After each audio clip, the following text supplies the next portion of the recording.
So I already pitted the iPhone 16 Pro Max against a similarly priced Android phone, the Samsung Galaxy S24 Ultra, and frankly, Apple's blower got absolutely battered. Seriously, it was like Tyson Fury versus a little old granny with dementia and one leg. So this time around, I'm putting it up against something considerably cheaper. This right here is the Nothing Phone 2A. Now the cheapest version of the iPhone 16 Pro Max will set you back 1,200 GBPs. My review model is the 512 giga, so it'll cost you 1,400 quid.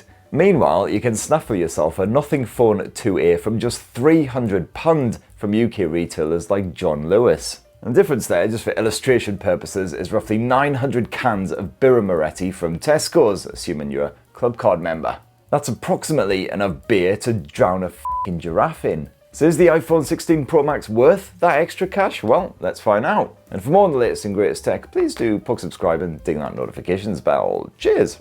Now I have a squint at these phones from the front and there's not a huge amount of difference. They're both absolute whoppers. iPhone is 6.9 inches, the Nothing Phone 6.7 inches. So one-handed use, not the easiest, but you do have one-handed modes on both thankfully.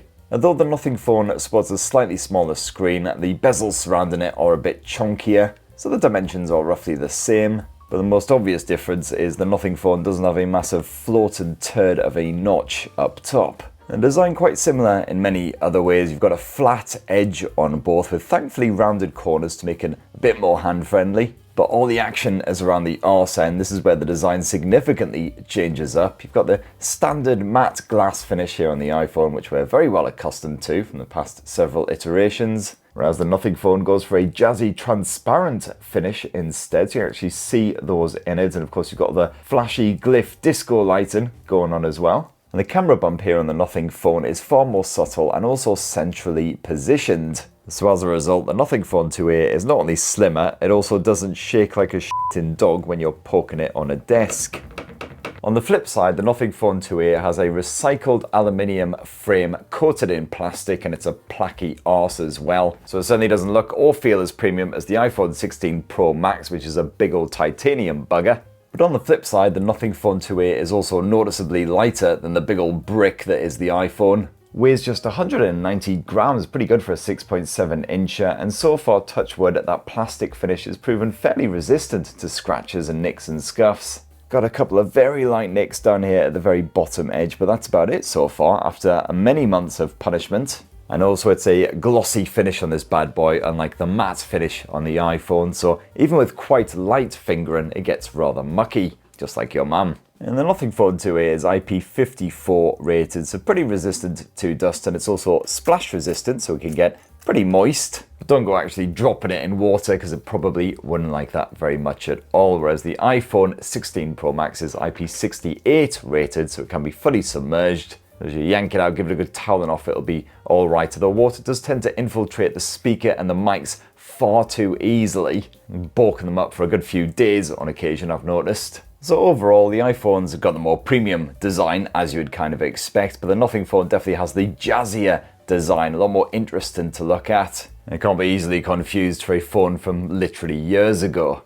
As for the software, well, of course, it's iOS versus Android, a topic which certainly hasn't prompted excessive amounts of heated debate online. So we've got iOS 18 versus Android 14 with the Nothing OS Launcher 2.6 slapped on top, although Android 15 and Nothing OS 3.0 just around the corner. One area where Apple is the clear victor is the software support, because you get years and years of support here on the iPhone 16 Pro Max, whereas Nothing is only committing to 3 OS updates and 4 years of security support with the Nothing Phone 2A, which is pretty solid still, and most people tend to cling onto their phones around sort of the 4-year mark. And of course, iOS versus Android, which is best for you, will always come down to personal preference. Personally, I prefer Android, although at least iOS is finally catching up a bit when it comes to customization. Like, oh look, I can move icons wherever I want now. That only took, what, over a decade? You could also edit the icons as well, so apps lose those bright, flashy, bold logos, which are far too distracting and enticing. I gotta say though, Nothing OS still feels smoother and more reactive versus iOS. And I still prefer the Android way of doing things, like the apps tray, the notifications support just so much better. And also the button situation here on the iPhone 16 Pro Max is just absolutely wild. You've got 5 of the buggers now, including that new camera button, which more on that absolute dumpster fire in a bit. As for that shortcuts button, well, it is basically just the Shazam button. Very much looking forward to the iPhone 20 series, where basically every single edge is just absolutely coated in buttons. More button than phone. The Nothing phone has less buttons, and it also has a literally flashy arse, some proper full-on disco lighting known as the glyph lights. And these aren't just good for dazzling any would-be muggers, they also support quite an extensive range of features. Of course, you can use them as a super funky notifications light. You've got a variety of ringtones with their associated glyph lightings. Otherwise, you've also got the glyph composer, so you can create your own. You can even customize those glyphs. They don't flash for all app notifications, just your favorite apps, or when you receive messages from your favorite contacts. And you can flip to glyphs, so basically slam your Nothing phone face down and you'll only be notified by the flashing light, so it'll be completely silenced. You can also have them pumping in time to the beat with your music as well, so proper full-on disco lights. Got a handy glyph timer, you got some third-party integration, although hoping for more of that in the future. It's quite limited, so quite an extensive feature.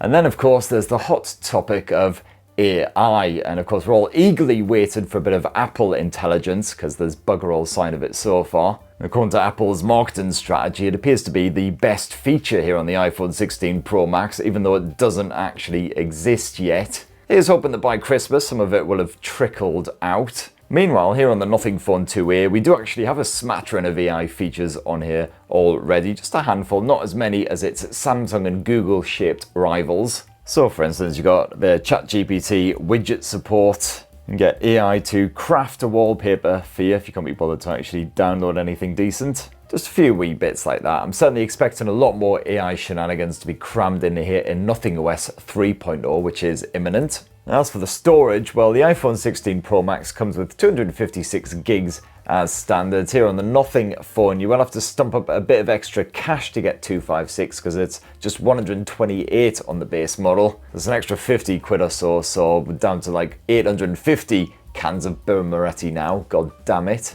What about the screen tech? Well, you've got a 6.7-inch AMOLED on the Nothing Phone 2A versus a 6.9-inch OLED panel on the iPhone. Both perfectly flat displays, pretty crisp as well, despite being pretty big buggers. iPhone's slightly sharper with its 2868 by 1320 pixel resolution versus 2412 by 1084 on the Nothing. The visual output though is gorgeous on both. The Nothing phone more than holds its own against the smartphone about $1,000 more expensive. A quite poppy colour reproduction. You can temper those colours though if you want to in the Nothing phone's display settings. But of course the major advantage of the Nothing's display is the lack of a magical hovering turd up at the top end. That dinky selfie cam orifice is considerably less intrusive when you're watching movies, playing games, etc. full screen. While the Nothing Phone 2A doesn't boast LTPO tech, as you'd expect at this price, it can scale between 30 and 120 Hz refresh, so it's certainly just as smooth as the iPhone 16 Pro Max.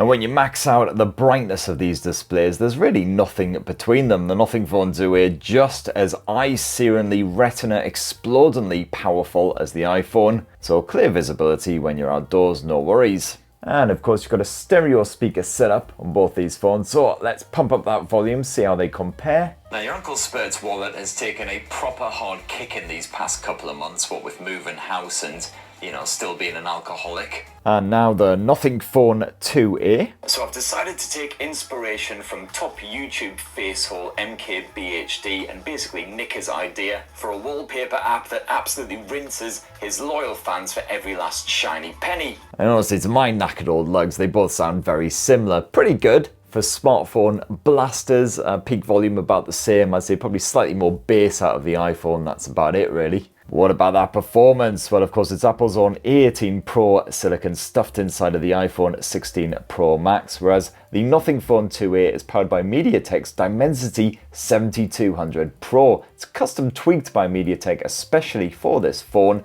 And in addition, Nothing has a smart clean feature ticking away in the background to help keep everything running smooth. As I mentioned before, if anything, the Nothing phone just feels that little bit nippier, a little bit zippier compared with the iPhone. And when it comes to gaming and really intensive stuff like that, the Nothing Phone 2a can handle even quite demanding titles like Genshin Impact, just like the iPhone. And even if you're proper full-on addicted, those lengthy sessions lasting well over an hour will not have this flashy blower collapsing on its arse. Nothing has stuffed a vapor chamber and various graphite shenanigans in there which help to keep it cool under pressure. Now, battery life, and the Nothing Phone 2a has the larger capacity battery at 5000 mAh versus the sort of 4600-ish stuffed inside of the iPhone. Now, I've had my Sims secreted inside of both these blowers, using them as my full-time phones. When I did, I found that the Nothing Phone did produce slightly better battery life, just with general everyday mixed use, although we're not talking a huge amount between them. And both phones can generally last me a full day of intensive use, no worries, although the iPhone I was certainly more into the battery dregs at the end of a long day. And as it's seemingly compulsory for these versus videos, yes, I did run a battery drain test, just looping video over and over and over again. And I found that the Nothing Phone dependably dropped by 5% every hour, while the iPhone was actually just under that. So the Nothing Phone lasted a solid 20 hours, the iPhone just an extra hour on top of that. When it comes to wired charging, well, the Nothing Phone 2a supports 45-watt wired charging, so reasonably nippy, but bung a cable in it, you'll still be waiting well over an hour for it to get fully charged. The iPhone allegedly supports 45-watt wired charging, but even with my absolute brick of a MacBook adapter, I'm yet to experience those sorts of speeds. Seems to max out the sort of low 30s for me. However, if you want to charge wirelessly, well, you can try it with the Nothing Phone 2a. You won't get very far because it doesn't support it, whereas of course the iPhone, you've got the old MagSafe charger, which is a great little setup. Works really well, even if it is, again, slow as a two-legged tortoise. Let's finish this lovely wee iPhone versus Nothing Phone comparison with a squint at that camera tech. And of course, the iPhone is the only one of this pair to sport a dedicated camera button, so it's just a shame that it's a bit cack, really.